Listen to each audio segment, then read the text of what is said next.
क्या आप सभी ने कभी ये गौर किया है कि जुमा की नमाज होती है, संडे का मास होता है, मगर हिंदुओं के पास क्या है? जुमा के दिन मुस्लिम लोग पूरे देश भर में मस्जिदों में जाकर नमाज पढ़ते हैं। क्रिश्चियन लोग हर संडे को अपनी फैमिली को लेकर चर्च में जाकर मास करते हैं। हिंदू क्या करता है? किसी ने गौर किया है आज तक? और फिर हम शिकायत करते हैं कि हमारे में एकता नहीं है। मुझे कल एक डिस्टर्बिंग चीज देखने को मिली टीवी पर। विश्लेषण करके मुझे बताया गया है, मैंने देखा कि पूरे वर्ल्ड में 190 करोड़ मुस्लिम्स हैं, मुस्लिम राष्ट्रों से मिलाकर। हिंदुस्तान में 100 करोड़ हिंदू हैं, लेकिन वो 190 करोड़ मुस्लिम एक कॉल पर इकट्ठे हो सकते हैं, हो जाते हैं। अगर मैं सिंपल वे से कहूं, एक सीटी मारते ही सब लोग एकजुट हो सकते हैं। क्रिश्चियन लोग मिलकर एक दूसरे से फोर्स बन सकते हैं, लेकिन हिंदुओं का क्या भाई? कोई हिंदुओं के पास में कोई एक ऐसी मैकेनिज्म है जिसके द्वारा पूरे 100 करोड़ हिंदू जाने एक दूसरे को? अरे साहब, नेक्स्ट फ्लैट में कौन रहता है हमें यह भी नहीं पता होता। मुंबई सिटी या हर सिटी की ये बात है। मैं ये कहना चाहता हूं कि हिंदुओं को अगेन मैं वही कहूंगा कि मैं कहना चाहता हूं कि मुझे पता नहीं कि मेरी बात में कितना वजन है, लेकिन मैं पूरे देश के धर्माचार्यों को, मैं देश के पूरे संत समाज के जो बड़े बड़े आसीन पदासीन है, मैं उनको कहना चाहूंगा, आह्वान कीजिए, आप एक दिन मुकर्रर कीजिए, एक दिन फिक्स कीजिए, हफ्ते में एक दिन आप अपना लीजिए। और अगर मैं मुझसे पूछो तो वो मंगलवार आ सकता है, क्योंकि मंगलवार हनुमान का दिन है, हनुमान जी का दिन है। एक दिन मुकर्रर कीजिए, एक दिन फिक्स कीजिए, जिसमें पूरे देश भर के लोग अपने अपने इलाके के मंदिरों में जाकर 1 घंटे के लिए बैठ जाएं। क्या करेंगे आप लोग बैठकर? मुस्लिम लोग नमाज पढ़ते हैं, क्रिश्चियन लोग उनका एक अपना सिस्टम होता है, उनके फादर बोलते हैं। आप लोगों को, हिंदुओं को, कोई सिस्टम बनाने की कोई जरूरत नहीं, कोई आरती नहीं, कोई पूजा नहीं। आप ओमकार नाथ का जाप कीजिए। ओम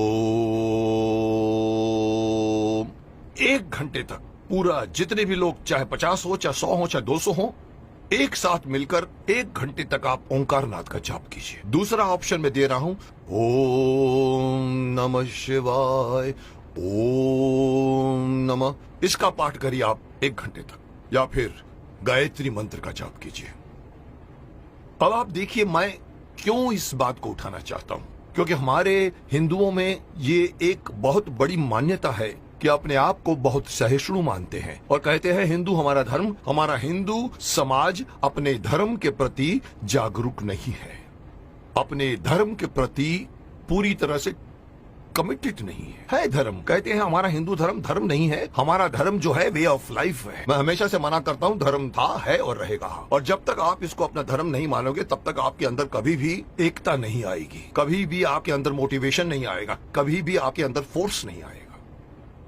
इसलिए मैं चाहता हूं कि सारे हमारे पूरे देश में आप इमेजिन कीजिए कि एक साथ पूरे देश में आप एक टाइम फिक्स कीजिए। मेरे हिसाब से रात को 7 से 8 बजे का टाइम फिक्स कीजिए।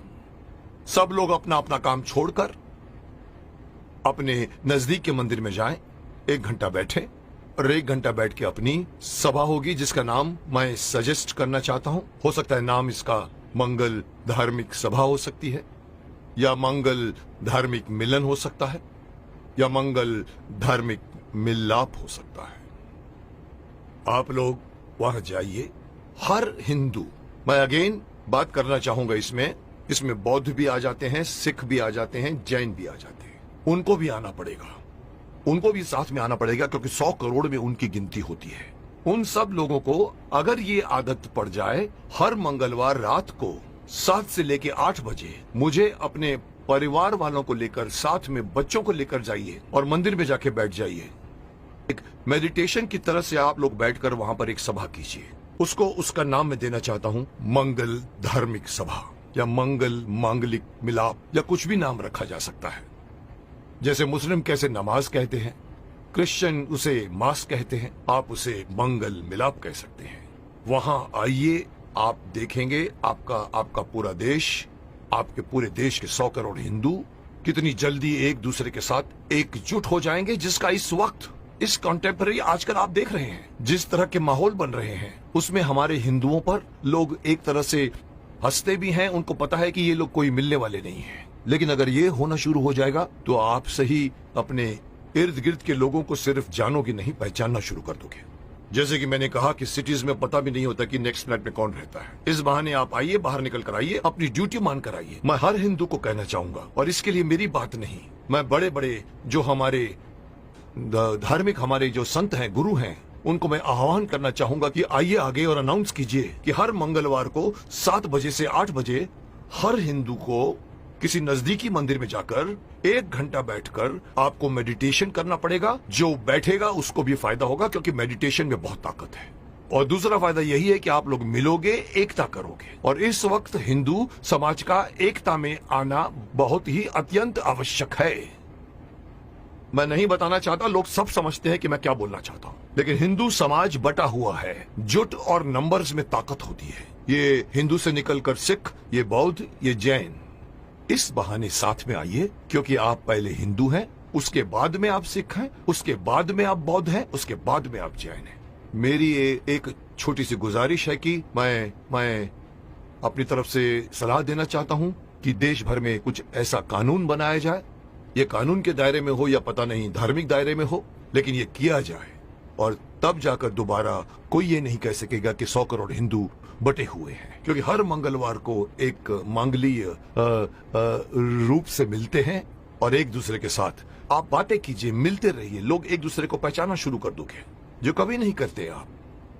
अंत में मैं हर हिंदू को इस बात से आगाह करना चाहूंगा कि अगर आप अपना फायदा चाहते हैं, अपने देश की भलाई चाहते हैं, अपने समाज की, अपने परिवार की भलाई चाहते हैं, तो एक होइए।